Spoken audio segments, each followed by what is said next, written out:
Welcome, I'm Colina. I invite you to pause for a moment while I share some wisdom for women regarding moon centers that will have a hugely positive impact on your life and how you feel and how connective and creative you can be in your life. So, unlike the moon cycle, which is very impersonal, very worldwide, very all women, and is a similar cycle for everybody, our moon centers cycle are actually 11 physical locations that are also erogenous zones that cycle through each month, similar to the way the moon traverses zodiac signs. So every 2.5 days, we shift from one physical moon center to another. And this means for us that our emotional outlook and our psychological perspective on life shifts every 2.5 days. That has a huge impact for us as women. Each woman's moon center cycle is different, as in these 11 locations: hairline, eyebrows, pinks of the cheeks, lips, earlobes, nape of the neck, nipples, navel, inner thighs, vagina, and clitoris are very specific to our feminine experience, and the way that we experience each moon center is both unique to each one of us, depending on our gifts and our shadows, and it also comes in a different order for each one of us. So we each have to get to the opportunity to map this unique cycle and really start to understand our deeper emotional cycles, our personal triggers, and find really beautiful ways to go get closer to our triggers and receive the gifts that we hid there a long time ago by abandoning a part of ourselves. We can get those back. We can become more fully ourselves. And we can really fully understand what that means for the first time ever. A lot of us as women have had experiences where we feel that maybe PMS gets the best of us, or there are just cycles of negative emotions that are really hard to break free from. It may feel that the world keeps giving us the same experiences, but we keep calling and magnetizing the same experiences to us according to our wounds. And once we meet those wounds in ways that we have with this moon center science, and through our inner child healing and our really gentle ways of doing shadow work and healing ourselves, we can pinpoint those things and become much more fully ourselves, much more fully expressive. We can release the ways that we were caught in these old wounds, the ways we used to perceive life as being against us, and we can transmute those feelings into ways of feeling totally supported by the universe, by the people around us, by our own personal energy and creative space.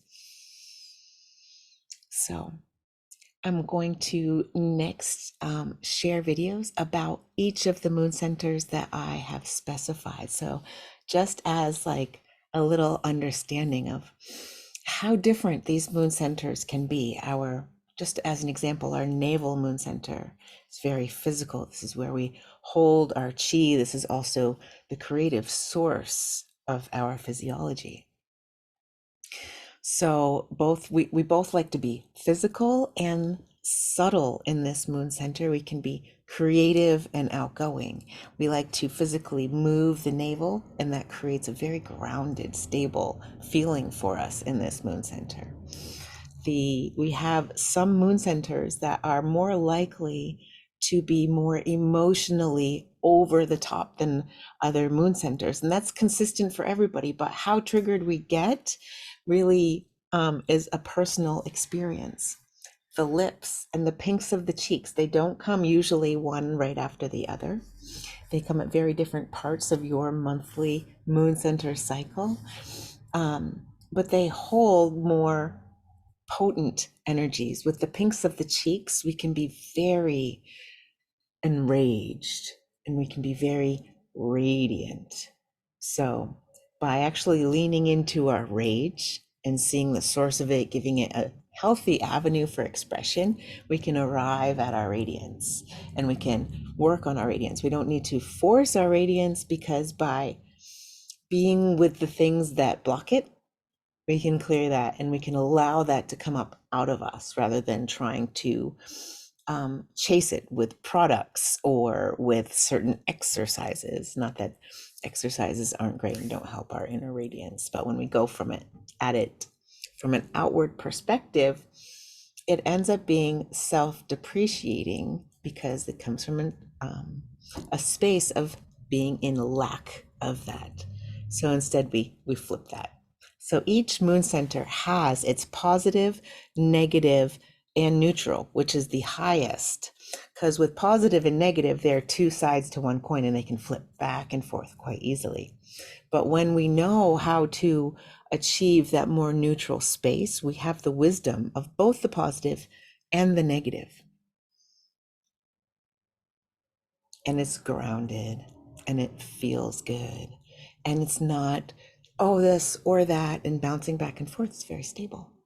So using the science, we can quickly map our own unique monthly flow, learn how we react to each moon center and where we need more time for ourselves and for our healing, and where we can really engage more and it just get more juice and joy out of life.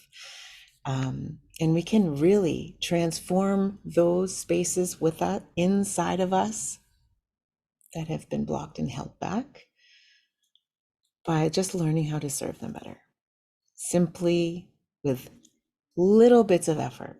We don't have to spend all of our life on this. We're always on a spiritual journey, but we don't have to spend our entire life feeling like we have to be healing ourselves when we come to this place of wholeness and understanding ourselves. So thank you for listening. I hope to see you on this Moon Centers journey with the SATMOM app and SATMOM Social coming out to support your journey, help you map your Moon Centers. Use our Smart Journal to understand your feelings, your shadows, how the moon is playing into your cycles. Log your emotions and your menstrual cycle. Take notes according to your moon centers.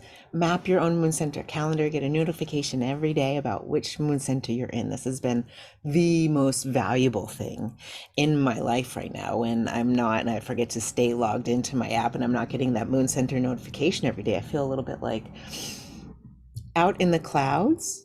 This information really helps me drop in knowing where the moon is, what the overall energy is, and what my personal kind of lens is at the moment. I can do so much more service for myself and the people around me by knowing what I need and spending less time grasping for that, or spending a lot less time being overly emotional, and being able to like really not just rein in, but support those parts of myself, and how that has personally affected my family space and the feeling of safety of the people around me and my kids is really the biggest gift. So I'm happy to share this with you, and I'm excited to see you in the future and talk more about moon centers and all of each of these 11 beautiful moon centers. So look for more. Thank you. See you soon.